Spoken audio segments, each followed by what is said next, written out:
First ever factory outlet మన Mukunda jewellers వారు తెలుగు నూతన సంవత్సరం ఉగాది పండుగ సందర్భంగా నక్షి మేళా జరుగుతుంది.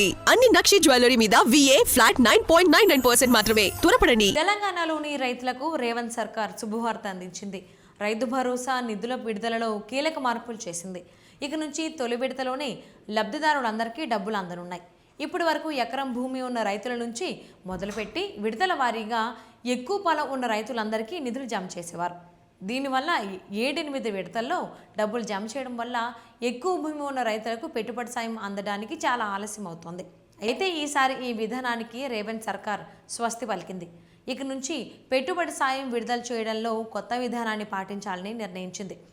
ఈసారి తొలి విడతలోనే రైతులందరికీ అకౌంట్లో డబ్బులు పడేలా కొత్త నిర్ణయం అమలు చేయనున్నారు.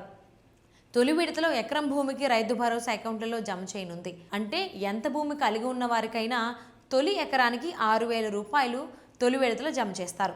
ఉదాహరణకు 5 ఎకరాల పొలం కలిగి ఉంటే తొలి ఎకరానికి 6,000 రూపాయలు జమ చేస్తారు. దీనివల్ల లబ్ధిదారులందరికీ ఒకేసారి లబ్ధి చేకూరనుంది.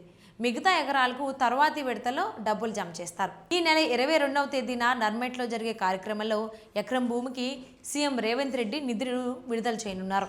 మొదటి విడతలో 70 లక్షల మంది రైతులకు నిధులు రిలీజ్ చేయనుండగా ఇందుకు 3,590 కోట్ల రూపాయలు ఖర్చు కానున్నాయి.